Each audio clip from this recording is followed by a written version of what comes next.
Estar bem informado tem um custo. Não estar, custa muito mais. Em menos de um mês, as eleições presidenciais batem à porta. Estará preparado para votar? Acompanhe tudo passo a passo. O palco das eleições é no Observador. Assine hoje e garanta acesso a todos os artigos, agora com 40 € de desconto. Saiba tudo em observador.pt. 1h.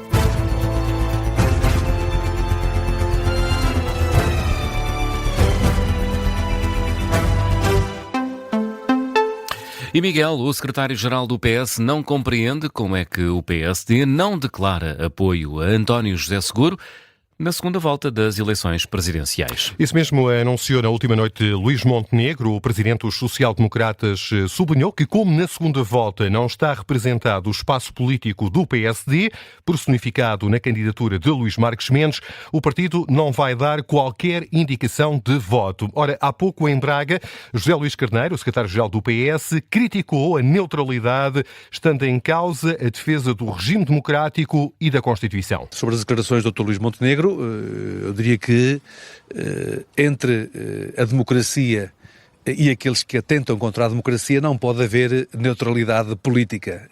E do meu ponto de vista, ele deve ter uma posição mais clara sobre se está do lado dos valores constitucionais e do lado dos valores democráticos ou se está do lado daqueles que atentam contra os valores constitucionais e contra os valores democráticos. Numa referência a André Ventura, apesar do PSD não apoiar nenhum dos candidatos, alguns destacados militantes social-democratas já tomaram posição para anunciarem o apoio a António José Seguro. É o caso de Miguel Poiares Maduro, Pedro Duarte, autarca do Porto, e já esta manhã José Eduardo Martins e o antigo militante do PSD, António Capucho. Ainda sobre esta posição do PSD, a deputada do Chega, Cristina Rodrigues, desvaloriza a possibilidade dos partidos à direita não apoiarem André Ventura. É, de resto, essa a convicção de Cristina Rodrigues. Acho que os restantes partidos à direita não vão dar esse apoio de forma expressa, mas também, para ser sincera, acho que ele é desnecessário. Aquilo que André Ventura precisa é mesmo do apoio dos portugueses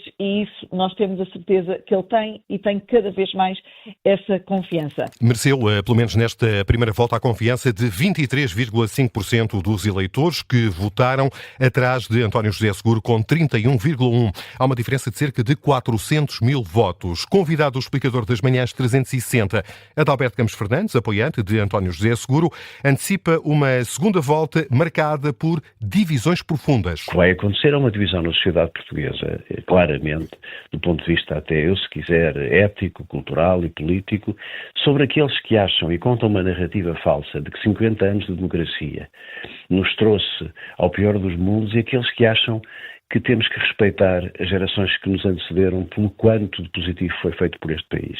O país de 2026 não tem nada a ver com o país de 64. Um ensaio para os argumentos que se vão escutar ao longo da campanha para a segunda volta das presidenciais. E na eleição deste domingo, António José Seguro venceu em 17 dos 18 distritos de Portugal continental. Já André Ventura conquistou todos os concelhos do arquipélago da Madeira. E foram os grandes vencedores desta eleição. Em terceiro lugar ficou João Coutinho de Figueiredo, com 16% dos votos, a seguir por Henrique Gouveia Melo, com 12,3% e Marques Mendes, com 11,3%. O vencedor, António José Seguro, procurou no discurso de vitória definir a linha de fronteira que o separa de André Ventura. Com a nossa vitória, venceu a democracia e voltará a ganhar no dia 8 de fevereiro. Convido todos os democratas, todos os progressistas e todos os humanistas a juntarem-se a nós, para unidos derrotarmos o extremismo e derrotarmos quem semeia ódio e divisão entre os portugueses. Já André Ventura fala de uma contenda entre socialistas e não socialistas que vai obrigar os partidos de direita e centro-direita a fazerem escolhas. Nós só perderemos estas eleições por egoísmo do PSD, da Iniciativa Liberal ou de outros partidos que se dizem de direita, mas que agora têm que escolher entre um socialista e quem quer verdadeiramente fazer reformas no país. Agora é que nós vamos ver a fibra de que são feitos. O reto lançado por André Ventura aos partidos de direita e centro-direita quer contar com o apoio destes partidos na segunda volta das presidenciais. Ainda à direita, o líder parlamentar da Iniciativa Liberal, Mário Amorim Lopes, também declarou o apoio a Seguro, depois de João Coutinho de Figueiredo não ter conseguido chegar à segunda volta. Obteve 16% dos votos. Considera que na segunda volta os eleitores vão ser confrontados com uma péssima escolha e responsabiliza Luís Montenegro. É provável que venhamos a ter um Presidente da República oriundo do Partido Socialista. Tal ficará a dever-se exclusivamente a um erro estratégico da liderança do PSD. Apesar do apelo que lhe fiz, Luís Montenegro não pôs o interesse do país à frente do interesse do seu próprio partido. Não esteve à altura do legado de Francisco Sá Carneiro. A crítica de Coutinho de Figueiredo, que sublinha os resultados, evidenciam que há uma clara maioria de centro-direita em Portugal. E abaixo das expectativas ficou Henrique Gouveia Melo. Tinha sido apontado no início da corrida como o grande favorito à vitória, só que não foi além dos 12%. E sobre a segunda volta, logo se vê. Este é um momento ainda muito precoce para manifestar qualquer opinião a esse respeito. Ainda agora acabamos de saber os resultados da primeira volta. Eu vou reservar isso para outro momento mais tarde. Lá mais para a frente se saberá se Henrique Gouveia Melo declara apoio a António José Seguro ou Henrique Gouveia Melo. E outro candidato que obteve um resultado aquém do esperado foi Marcos Mendes. E assumiu total responsabilidade pelo desfecho. Esta candidatura foi minha e assumo por inteiro a responsabilidade por este resultado.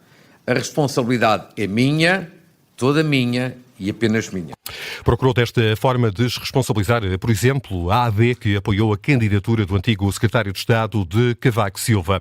Em Faf, terra natal de Marcos Mendes, este resultado foi acolhido sem grandes surpresas. Por Faf andou esta manhã a jornalista do Observador, Maria Rego, que escutou as opiniões de vários fafenses sobre o desfecho deste ato eleitoral. As opiniões dividem-se e o Governo também é responsabilizado, Maria. Na terra natal de Luís Marques Mendes, em Faf, os resultados não surpreenderam os locais. Acho que era um resultado esperado. Estava à espera que não, por isso que não passasse à segunda volta. Mas houve quem esperasse mais empenho do candidato. Pensei que ia ter mais porcentagem. Eu queria dar mais luta. Entre os porquês do fraco resultado, há quem tenha visto falhas fulcrais na própria campanha. Nos debates, o Almirante a atacar o Mendes a atacar o Almirante, não dá ideias para o país, estava mais a falar da vida pessoal que outra coisa. Mas há também quem aponta o dedo ao governo. O culpado é em si o partido, não é? Partido que está a governar, que é o governo de Portugal. Entre as opiniões dos locais, houve-se ainda uma outra teoria. Penso que os portugueses querem e demonstraram que preferem um equilíbrio entre o Governo e o Presidente da República, representando duas forças políticas diferentes. Num cenário da segunda volta, as apostas recaem sobre António José Seguro, mas, acima de tudo, por uma batalha com princípios. Eu espero fundamentalmente que seja uma campanha entre os dois limpa, que não entrem em ataques pessoais. Em relação ao resultado, penso que o António José Seguro vai ganhar com uma distância muito grande ao André Ventura. As previsões e opiniões dos habitantes de Faf, onde Luís Marques Mendes venceu, contrariamente ao 5º lugar a nível nacional. Trabalho da jornalista Maria Rego, que esteve esta manhã em Faf, a terra natal de Luís Marques Mendes. O candidato venceu com mais de 30% dos votos, um cenário que contrasta com os resultados a nível nacional. O candidato apoiado por PSD e CDS ficou em 5º lugar, atrás de António José Seguro, André Ventura, João Coutinho de Figueiredo e Henrique Gouveia Melo. 1h08. Miguel, que outras notícias marcam a atualidade? O chefe do governo espanhol, Pedro Sánchez, tem para esta hora agendada uma visita a Córdoba, ao local onde ocorreu o acidente que envolveu 2 comboios de alta velocidade. 39 pessoas morreram, há mais de 150 feridos. O Ministério Português dos Negócios Estrangeiros já revelou que não há indicação de vítimas portuguesas entre os mortos e feridos resultado deste acidente. Já foi extinto o incêndio no Carregado, a concelho de Alenquer, nuclear que provocou um morto, um incêndio num prédio de 8 andares. Há ainda 11 feridos. O incêndio começou numa das habitações do segundo piso. Não se sabe o que esteve na origem deste fogo com um desfecho trágico. Portugal foi o 5º país da União Europeia que registrou o maior volume de receitas de turistas estrangeiros em 2024. Foram 28 mil milhões de euros, dados revelados hoje pelo Banco de Portugal. Os ministros das Finanças dos países da zona euro vão reunir-se esta tarde em Bruxelas. É mais uma reunião do Eurogrupo. Em cima da mesa, entre outros temas, a escolha do novo vice-presidente do Banco Central Europeu, sendo que Mário Centeno, antigo ministro das Finanças e governador do Banco de Portugal, é um dos candidatos ao lugar. Não está sozinho a corrida, há mais 5 candidatos. Miguel Videira e o Jornal da UMA.